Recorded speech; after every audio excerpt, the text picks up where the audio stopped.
Hello dear 90s, I am Mrs. Ekta God with my next one video of biology for the chapter tissues. It is a part 6 for the connective tissues. In previous parts, I have given about the muscular tissues, nervous tissues, epithelial tissues and about the introduction of the tissues. I hope कि आप सभी ने उन parts को देखा होगा, उनसे notes बनाए होंगे और डायग्राम्स भी ड्रॉ किए होंगे. ठीक है. Now I'm going to start the connective tissues. It is always important for the ninth class, for your competition level. So I suggest you to write all the notes and draw the diagrams. ठीक है. So now let's begin about the connective tissues.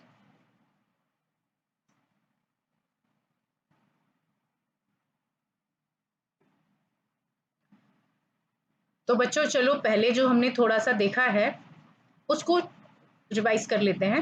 जैसे कि animal tissues के मैंने आपको parts बताए थे कि animal tissues epithelial tissues, connective tissues, muscular tissues और नर्वस टिश्यू में डिवाइड होता है.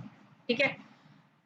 Epithelial tissue divided in squamous, cuboidal, columnar, ciliated, glandular, जो मैंने आपको पार्ट 2 में दिया है.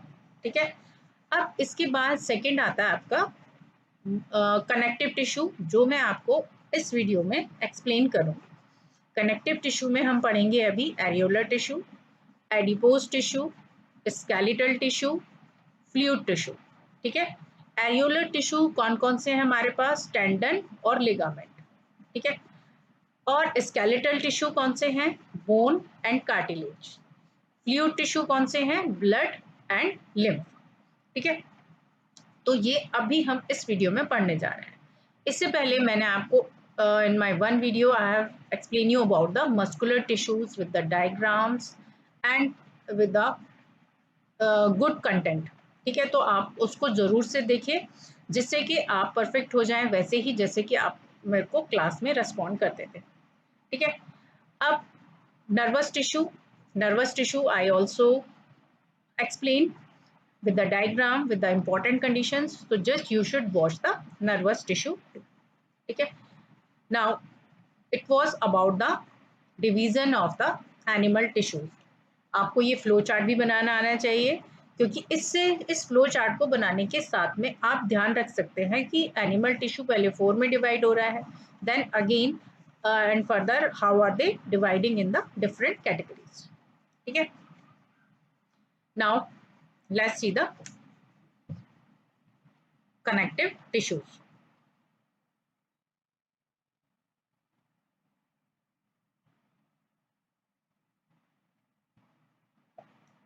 अब देखो कनेक्टिव टिश्यू का क्या मतलब है. Connective tissue means connection. जो किसी भी दो चीज में कनेक्शन बताए उसको हम कनेक्टिव टिश्यू कहते हैं.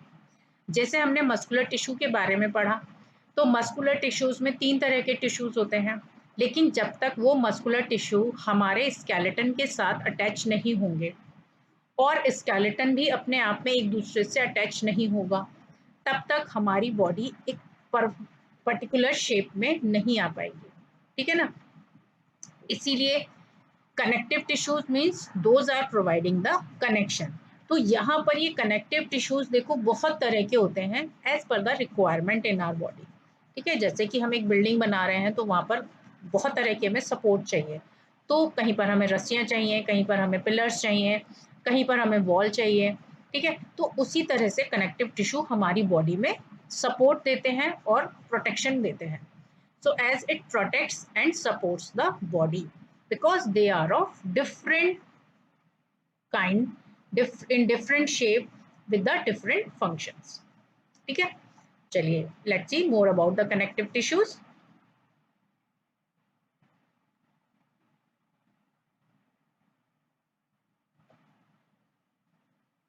As the cells are loosely spaced and embedded in the intercellular matrix. अब ये जो सेल्स हैं ये इस तरह की सेल्स होती हैं जो कहीं पर भी अपने आप को एडजस्ट कर लेंगी. ठीक है ना.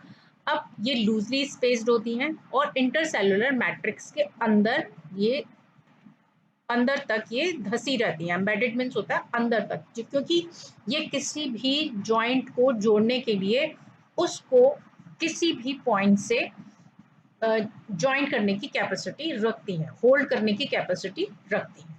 ठीक है, now see the next one.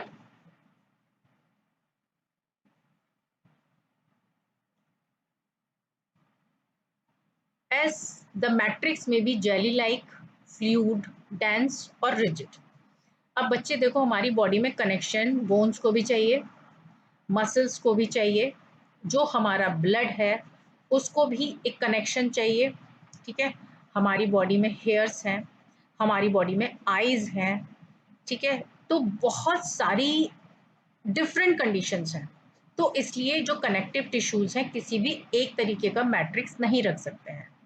कहीं पर वहां पर जेली लाइक फ्लूइड होगा, जेली लाइक कंडीशंस होंगी, कहीं पर लिक्विड कंडीशन हो सकती है, कहीं पर बहुत ज़्यादा डेंस कंडीशन है जहां हमें हाई नेटवर्क की रिक्वायरमेंट है, कहीं पर वो रिजिड कंडीशन हो सकती है, बहुत strong kind of connective tissues हो सकते हैं। तो यानी कि ये 4 क्वालिटीज हो गई मैट्रिक्स की। किसके मैट्रिक्स की? कनेक्टिव टिश्यूज के। ठीक है,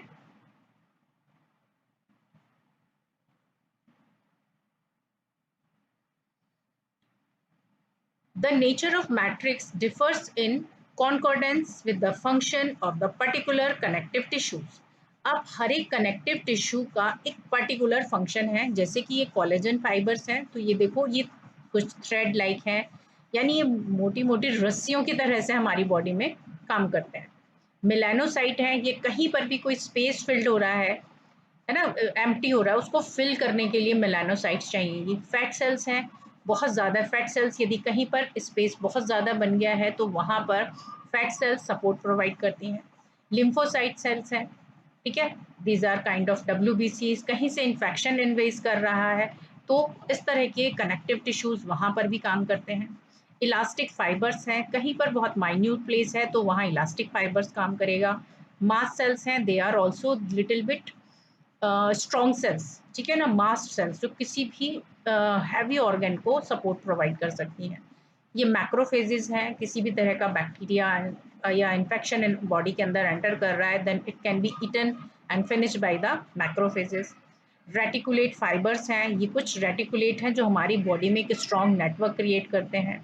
कैपिलरीज हैं, कैपिलरीज भी एक काइंड ऑफ कनेक्टिव टिश्यूज हैं because they are making the connection between the pure blood and the impure blood in the arteries and the veins. ठीक है, तो बहुत वास्ट है ये।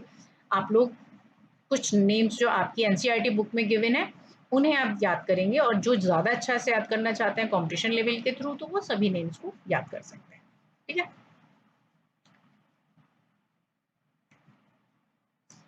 अब बच्चों, अभी जैसे मैंने आपको बताया था कि connective tissues are of different kinds, तो यहाँ पर होते हैं areolar tissues, adipose tissues, compact bone, hyaline cartilage or blood cells. So these are the 5 major kind of connective tissues.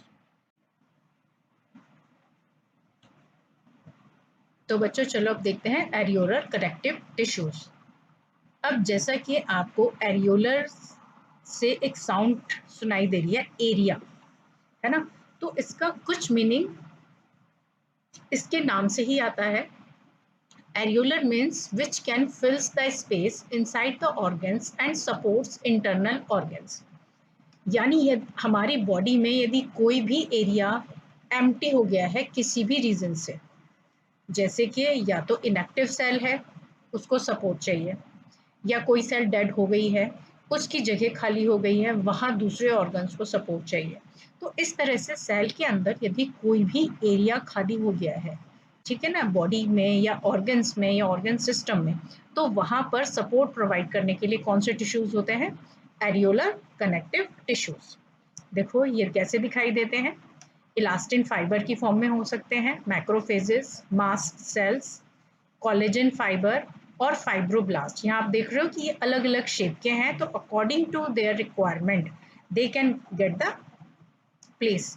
अब यहाँ पर देखो ये जो मैक्रोफेजेस हैं ये किसी भी बैक्टीरिया को खाने का काम करेंगे। मास्ट सेल्स हैं, थोड़ा ये थिक होती हैं तो कहीं पर भी ज़्यादा सपोर्ट चाहिए तो वहाँ पर ये मास्ट सेल्स काम करेंगी। लिम्फोसाइट्स क्या करेंगी, ये बॉडी को क्लीन करने का काम करेंगी। फाइब्रोब्लास्ट हैं, ठीक है, तो ये कुछ इस तरह के फाइबर्स होते हैं फाइब्रोब्लास्ट जो लॉन्ग काइंड ऑफ सेल्स होती हैं। कोलेजन है, ये स्मॉल थ्रेड लाइक फाइबर्स होते हैं जो एक साथ जुड़कर हमारी बॉडी को बहुत सपोर्ट प्रोवाइड करते हैं।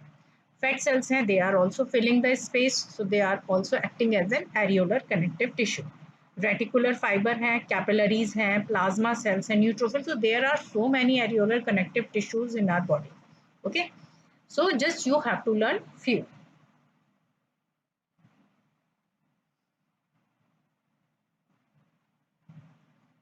अब देखो क्या कर रहे हैं ये, it helps in repair of tissues. अब जब ये सपोर्ट प्रोवाइड कर रहे हैं तो यानी जब तक कोई भी एक टिश्यू है वो डेवलप नहीं हो जाता है या वो इनएक्टिव से एक्टिव नहीं हो जाता है या वहाँ दोबारा से नया टिश्यू नहीं बन जाता है, तब तक ये उसको सपोर्ट प्रोवाइड करेंगे। तो that means they are helping in the repair of tissues. Okay, क्योंकि वो उसको बनने का टाइम देंगे, उतनी टाइम में वो उसको उस टिश्यू को सपोर्ट करेंगे। समझ आया ना? इसलिए areolar tissues are helping in repair of tissues. यहाँ पर आप देख ही सकते हो कि किसी भी तरह का कोई भी यदि हमारी बॉडी में डैमेज है तो उसी तरह के एरियोलर कनेक्टिव टिश्यूज हमारी बॉडी में है सपोर्ट प्रोवाइड करने के लिए।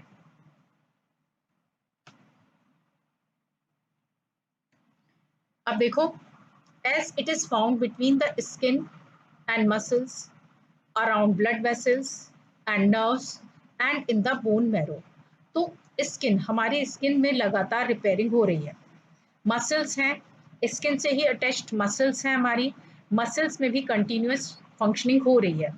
जो ब्लड वेसल्स हैं वो हर रोज प्योर और इम्प्योर ब्लड को हमारी बॉडी में कैरी कर रही हैं। नर्व्स हैं, वो कंटिन्यूस हमारी बॉडी को मैसेज दे रही हैं और मैसेज हमें वापस दे रही हैं, ऑर्डर दे रही हैं कि हमें क्या करना है। और ऐसे ही बोन मैरो हमारी बैकबोन में होता है। तो यहाँ सभी जगह पर different kind of areolar connective tissues present होते हैं। ठीक है, देखो बच्चों यही सब टिश्यूज हैं। आप यहाँ पर क्या क्या ज्यादा याद करेंगे, आप कोलेजन फाइबर याद कीजिएगा, फाइब्रोब्लास्ट याद कीजिएगा, लिम्फोसाइट्स, मैक्रोफेजेस और फैट सेल्स। ठीक है, ये चार आप नाम जरूर से याद करेंगे क्योंकि ये आपसे पूछे जा सकते हैं।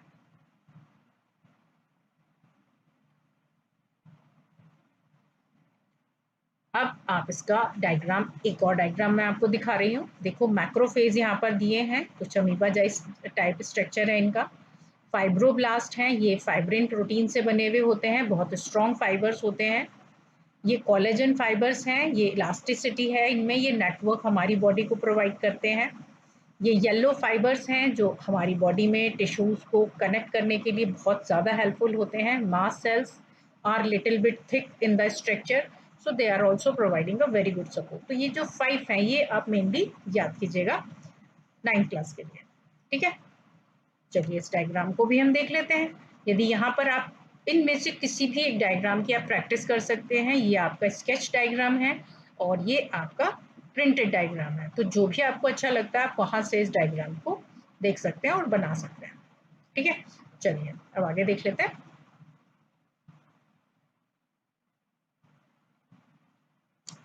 तो नंबर 2 हमने पढ़ा है लिगामेंट्स। ठीक है ना, तो जो एरियोलर टिश्यूज मैंने आपको बताया, those are required to fill the space or the empty area in our space।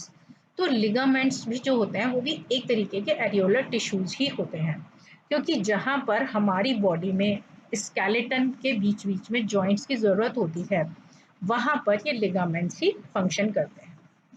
जैसे कहाँ पर जुड़े होते हैं ये, two bones can be connected to each other by another type of connective tissues called the ligaments. अब जहां पर भी दो बोन्स जुड़ रही हैं, तो दो बोन्स हमारी कहाँ कहाँ पर जुड़ रही हैं बच्चों, एल्बो में जुड़ रही हैं, नीज में जुड़ रही हैं, हमारे फिंगर्स में जुड़ रही हैं, नेक पर जुड़ रही हैं, in whole all over body we are having the different bones, those are having the connection, so they are connected by the ligaments. ठीक है, कैसी दिखाई देती है, देखो कुछ इस तरह से हमारा जो नी है वो फंक्शनिंग कर रहा है। तो लिगामेंट्स क्या है इसमें, ये तो हमारी दोनों बोन्स हो गई, और ये जो थ्रेड लाइक स्ट्रक्चर है जिसने इन दोनों बोन्स को जोड़ा हुआ है, ये कहलाता है लिगामेंट। ठीक है, एक लिगामेंट नहीं होता कभी भी, इसलिए हम इनको हमेशा बोलते हैं लिगामेंट्स। चलिए आगे देखते हैं। अब देखो, this tissue is very elastic and has considerable strength. अब ये इलास्टिसिटी आपको दिखाई दे रही है कि यदि हमें पैर को मोड़ना है, एक्सरसाइज हम कर रहे हैं, तो ये हमें इलास्टिसिटी प्रोवाइड करता है। ठीक है, लेकिन इसके अलावा और कोई फंक्शन नहीं है, यानी जो इसकी स्ट्रेंथ है वो पर्टिकुलर होती है, उसमें वो ज़्यादा चेंज नहीं कर सकता है, क्योंकि एक लिमिट होती है हमारे नी की भी, कि वो इलास्टिसिटी तो है उसमें, लेकिन फिर भी हम एक लिमिट तक ही हम उसको आगे या पीछे की डायरेक्शन में लेकर जा सकते हैं। तो दोनों पॉइंट याद करने हैं कि tissue is very elastic and considerable in strength.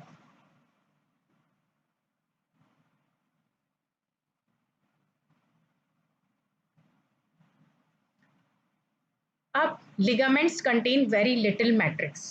देखो, जो भी बोन से जुड़ा हुआ है, ठीक है, उस ऑर्गन में मैट्रिक्स जरूर होगा। अब क्योंकि ये लिगामेंट्स बोन का ही पार्ट है, एरियोलर टिश्यूज भी हैं ये, लेकिन बोन का ही पार्ट है, तो ये भी उसी मटेरियल से बने होंगे जिससे बोन बनी हुई होती है। लेकिन यहाँ पर एक डिफरेंस होता है, जो बोन्स होती है उनमें गुड काइंड ऑफ मैट्रिक्स होता है, जो मैं भी आपको नेक्स्ट स्लाइड्स में बताऊंगी। तो यहाँ पर आपको तीसरा पॉइंट याद करना है कि लिगामेंट्स में लिटिल मैट्रिक्स होता है। अब देखो बच्चों, नेक्स्ट आते हैं टेंडन्स। अभी हमने लिगामेंट्स पढ़े। लिगामेंट्स क्या काम कर रहे हैं, जो एक बोन से दूसरी बोन को जोड़ रहे हैं। अब दूसरा जो हमारा स्ट्रक्चर है वो है, जितनी भी हमारी मसल्स हैं वो भी बोन के साथ में अटैच्ड होती हैं। देखो, ये बोन्स दिखाई दे रही हैं और ये मसल्स दिखाई दे रही हैं। So another type of connective tissue is tendons which play an important role in movement of skeleton. ठीक है, यदि इस तरह का कोई भी कवरिंग हमारी बोन्स के ऊपर नहीं होती, तो हम अपने स्केलेटन को स्ट्रेच करने में, मूव करने में सक्षम नहीं होते। ठीक है, तो और देखो टेंडन्स के बारे में।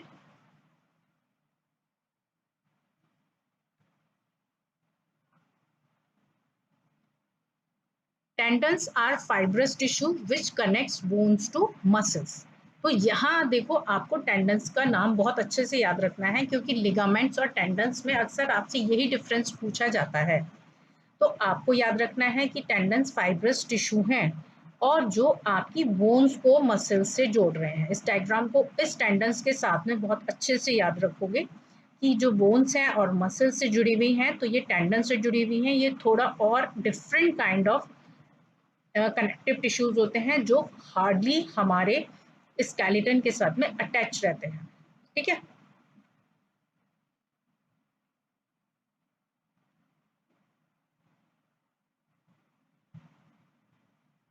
दे are with great strength but limited flexibility. अब इनकी स्ट्रेंथ बहुत ज़्यादा होती है, क्योंकि देखो, हम अपने हाथों से बहुत भारी भारी चीज़ें भी हम उठा सकते हैं। इवन जो सिलेंडर है वो तक हम उठा सकते हैं, और बहुत हैवी लोड होता है ना, जैसे बड़े बड़े कार्टन होते हैं जो लेबर्स उठाते हैं, है ना। तो इतनी ग्रेट स्ट्रेंथ होती है कि हम इससे बहुत ज़्यादा ह्यूज वेट भी कैरी कर सकते हैं, लेकिन इनकी फ्लेक्सिबिलिटी लिमिटेड होती है। फ्लेक्सिबिलिटी होती ही नहीं है, ठीक है ना, बहुत ही कम फ्लेक्सिबिलिटी होती है। तो यहाँ पर एक दूसरा डिफरेंस आ जाता है जो टेंडन्स को लिगामेंट से सेपरेट करता है। तो ग्रेट स्ट्रेंथ होती है टेंडन्स में विद द लिमिटेड फ्लेक्सिबिलिटी।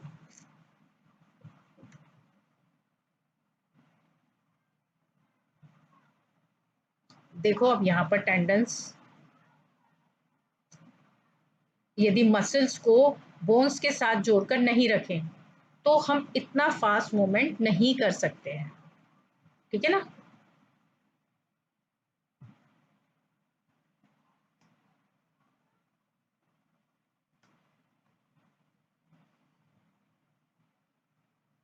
अब नेक्स्ट आते हैं बच्चों adipose connective tissues. Adipose, actual में adipose are the fat storing tissues which are filled with fat globules. अब हमारी बॉडी में जो मसल्स में थिकनेस होती है, that is because of fat. और फैट किसकी वजह से स्टोर होता है? क्योंकि यहाँ पर एडिपोज कनेक्टिव टिश्यूज होते हैं जो हमारी बॉडी के फैट को स्टोर करने की कैपेसिटी रखते हैं। ठीक है, अब ये होते कैसे हैं बेटा? देखो, ये थिक राउंड सेल्स होती हैं, बहुत बड़ी बड़ी ग्लैंडुलर सेल्स होती हैं, ये सब एडिपोज सेल्स हैं। इसमें जो फैट है वो फिल्ड रहता है। बहुत ज़्यादा हम यदि बहुत ज़्यादा ओबेसिटी होती है तो ये सेल्स बहुत बड़ी हो सकती हैं, but if we have a particular structure or the we have maintained our we have maintained ourselves, then we have a very particular kind of adipose tissues in our body. ठीक है?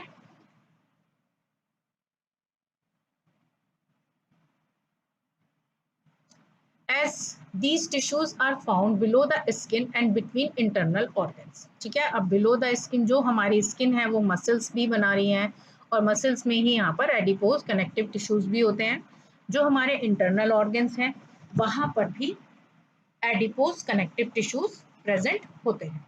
ठीक है, तो इसका ये डायग्राम बहुत easy diagram है बच्चों, आप यहाँ से इस डायग्राम को आसानी से बना सकते हो।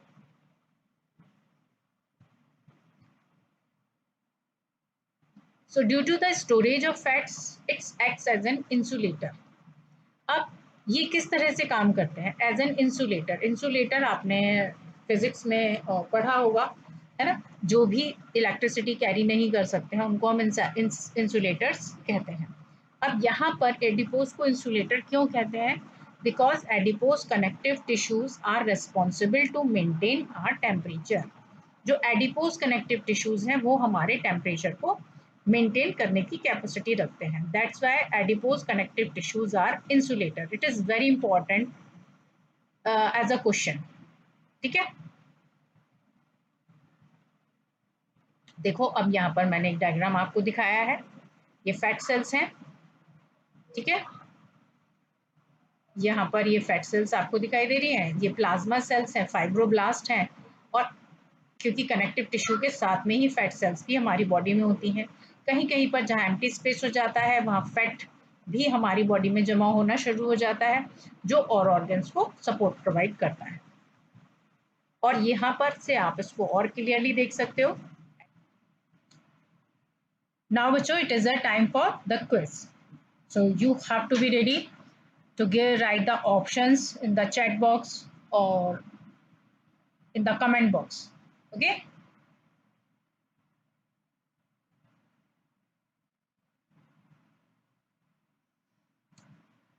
so bachcho, your first MCQ is which of the following tissue types consist of cells that generally have a spacious intercellular area consisting of a matrix of various types? Epithelial, connective, muscular or nervous? Time starts now. It's over now. Now see the answer. Yes, connective tissues. Those have given the correct answer. Clapping for them. Now see the next question. In order to hold tissues together, fibers are involved.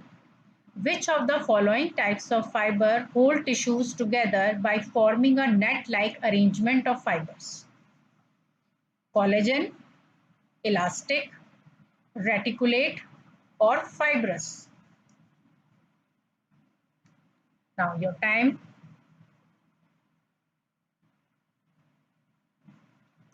Okay. Now see the answer. Collagen. So जो collagen fibres होते हैं हमारी body में वो ज्यादा area को cover करने के लिए होते हैं, बहुत ज्यादा सपोर्ट प्रोवाइड करते हैं। ठीक है, now see the next. Which of the following does not belong to the connective tissue category? ठीक है, blood, cartilage, squamous, adipose.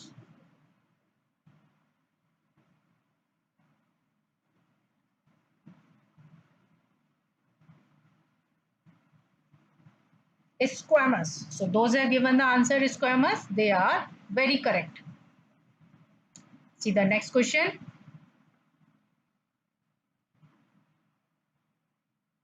Which of the following cell consists of molecules of fat?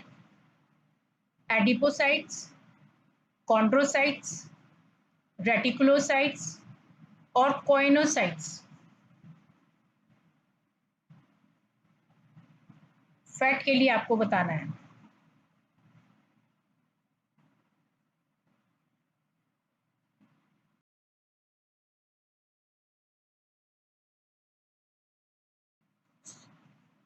Now see the answer. Yes, adipocyte cells are collecting the fat of our body. See the next question. Tendons and ligaments are made of tissue that has high tensile strength. What type of tissue makes up tendons and ligaments? Okay. Option A, cartilage, dense, epithelial or loose. Tendons और ligaments किस तरह के tissues हैं, आपको वो बताना है. Now your time starts.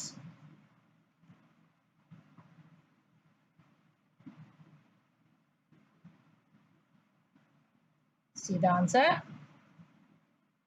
Yes, they are the dense kind of tissues.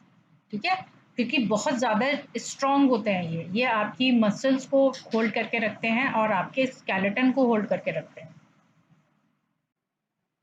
So in my next video, I will continue the connective tissues. So just like my video, share my channel as much as you can do, and subscribe if you are a new viewer. Okay, have a nice day. Have a happy day. Bye bye.